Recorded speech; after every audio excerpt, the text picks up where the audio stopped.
میں کیسے سمجھاؤں آپ کو یہ آزادی کیا ہے اور کیسے بتلاؤں اس بات کو کہ اس آزادی کی حیت اور اہمیت کو سمجھیں؟ آئیے ذرا آپ کو میں تاریخ کے جھروکوں میں لے کے چلتا ہوں. لوگ ایک تو جملہ غلط استعمال کرتے ہیں کہ پاکستان 20 لاکھ قربانیوں کے بعد بنا. نہیں، غلط جملہ ہی. 20 لاکھ قربانیاں ہجرتوں کے وقت ہیں، لیکن وہ جو قربانیاں ہیں ان قربانیوں نے بتلا دیا کہ جن لوگوں نے ہندوستان کی سرزمین کو ٹھوکر ماری اور اس پاکستان کے لیے اپنے آپ کو قربان کر دیا، اپنا سب کچھ قربان کر دیا، آج وہ سوچتے ہوں گے کہ کاش ہم وہیں رہ جاتے تو زیادہ بہتر تھا کہ ہم نے کیوں ہجرتیں کی.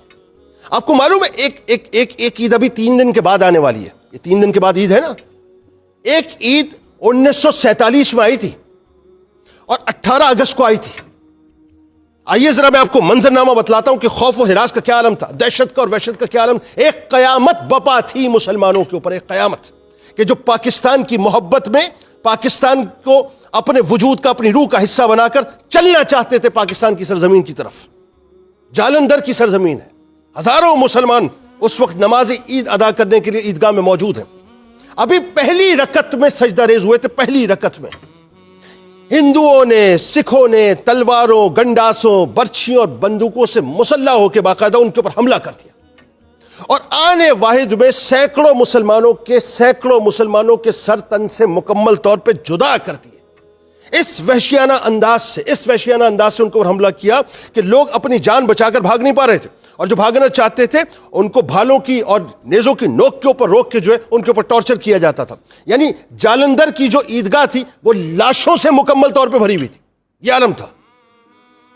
اس کے بعد جو انتہا پسند ہندو اور انتہا پسند سکھ تھے، انہوں نے باقاعدہ ایک پروگرام کے تحت جتنے بھی آسودہ حال گھر تھے ان تمام گھروں میں جا کر وہ جو پردہ نشی خواتین تھی ان کو باقاعدہ باہر نکالا، گھسیٹ کر باہر نکالا، اور نکالنے کے بعد ان کے برقعے نوچے، ان کی چادروں کو نوچا، ان کے سروں سے چادروں کو اتارا، ان کے کپڑوں کو تار تار کیا.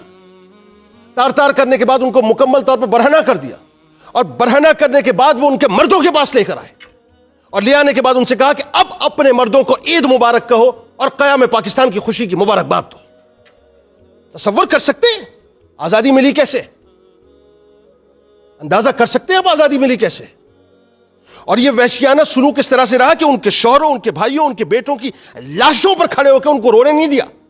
ان برہنہ عورتوں کو برہنہ کرنے کے بعد پہلے کہا گیا کہ رقص کرو، اور رقص کرنے کے بعد مبارکباد دو تمہارے پاکستان کی قیام کی اور عید کی مبارکباد دو. اور وہ بیچاریاں جب اپنی یعنی پردے کو کسی طرح سے اپنے جسم کو چھپانے کے لیے ایک دوسرے سے جب لپٹتی تھی تو ان کو کچوکے مارے جاتے تھے باقاعدہ کہ وہ جدا ہو جائیں. اس طرح سے پاکستان بنا ہے، اس طرح سے ہجرتیں ہوئی ہیں.